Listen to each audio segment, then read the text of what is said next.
Адилет Бакытбек уулу. Атаңдын башына. Аңгеме.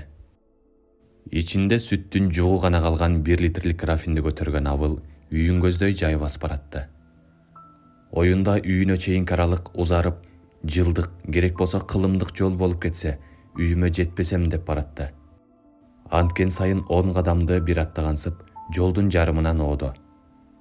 Суудан өткөндө үйүнөн жолду караган Т тамгасындай 3кө бөлүнгөн терезеси аны күзөтүп тургансып, бир ирмемде жеңден тартып кирип кетчүдөн бетер тике карап турат.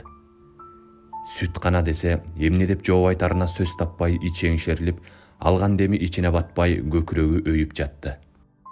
Ан сайын башы алдыга салаңдап, канча шашпайын деген сайын кадамы өзү эле шилтенип барат. Жол боюнда тосулган тикенек сымды жээктеп, ар бир түркүккө кол тийгизип, болушунча кадамын жайлатты. Коногалынын зымы бүтсө эле жолдун өйүзүндө балага бүтпөс азаптуу сурак турат. Аягына 2-3 түркүк калганда зымдын ар бир тикенегин кармалап, ошол тикенекке чырмалышып чыкпай, зым менен зым болуп калсам деди оюнда. Анан мени таппай калышса, зым түбүндөгү графинди таап алып, зымга сүртүлгөн канымды көрүп ыйлашса, мен тикенек зым болуп аларды карап турсам деп ойлоп, көзүнө жаш кылгырды. Оролгон ар бир тикенек сымга көңүл коюп тигиле карады. Аңгыча терезенин ичинде өбөктөп алып, кол булгап чакырган апасын көрдү. Графинди дароо далдоосун алып, баратам дегенсип ордунан жай жылды. Апасы бир саамга карап турду да ары басып кетти. Бала үйгө жакындаган сайын жаны тозокко батып, айтаарга сөз издейт.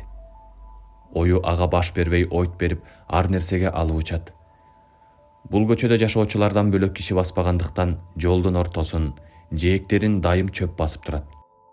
Жол жээги менен бирде зымдын ичине кирип, бирдене сыртына чыгып, тынымсыз жөрмөлөп, демейде сырдашы эрмеги болчу сууда азыр кайдадыр шашып, бир сөз айтмак турсун бейтааныштан бетер шуу коюп агып кетип жатты. Акыры короого кирди. Графинди эшиктин алдындагы бут чечме өңдөнтүп куюлган цементке коюп, өзү тамдын бурчунда карап турду. Эшик ачылса, дыр коюп тамды айланып качканы турат. Жүрөгүнүн соккону даана угулуп жатты. Кайра графинди көтөрүп алып, сүт сурап келгиси бар. Бирок азыркы кабылып келген кордугуна кайра басып баргысы да жок. Графинди көтөргөн бала тиги көчөгө жөнөгөн. Азыр кандай абалда турса, ошондой абалда жөнөгөн. Бул көчөлүктөр тигил көчө деп атап койгон ал жерде кыймыл көп. Акмуздан борондуга каттаган машинеби, атчаныбы, арабачаныбы ошондо өтөт. Жол тапталып, урчук таштары ор койсо да тыкан эле. Ананда көчөнүн дал борборунда тооктун комогу бар. Үйдөн чыкканда атаң тооктукунда жок бекен, карай кел дегени да эсинде. Бул кеп баланын кысынганын ан сайын күчөттү. Кудай жалгап, көчө ээн, кыбыр эткен жан көрүнбөдү.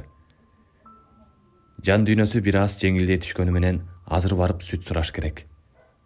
Капталдан бирөөнүн «Эй, көк сүткө баратасыңбы?» дегени кулагын шибеге менен көсөгөндөй угулду.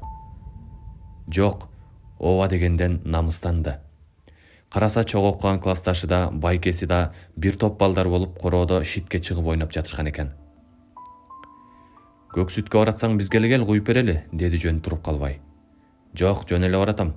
Апасы Динардыкынан да сурап көр» дегенине карабастан өтүп кетти. Үйүндө карандай суу менен отуруп, намысты эмне кылат экен?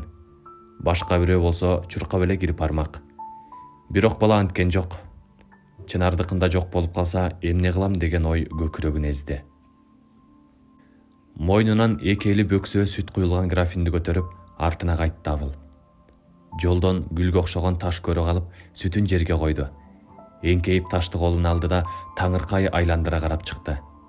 Азыркы жан кейиген абал унутулуп, үйгө барып сүткө ушкан буламык жейт экенбиз деп кудуңдады. Сүткө ушкан буламыктын кырмычыгы да даамдуу эмеспи? Карандай чайдыкка ачуу. Буламыгын көп жесең да кускуну келтирет. Сүттүн кырмычыктуу даамы оозуна келип, үйгө эртерээк жетүүнү ойлоду. Минтип кооз ташта таап алды. Ушуну ойлоп артка бурула бергенде согончогу графинге тийип сүт төгүлүп кетти. Канча болду кеткениңе? Кана сүт? Сүт жок экен. Эртең менен эле саадым дебеди беле? Билбейм, жок деп койду. Апасы бир азга унчукпай туруп калды.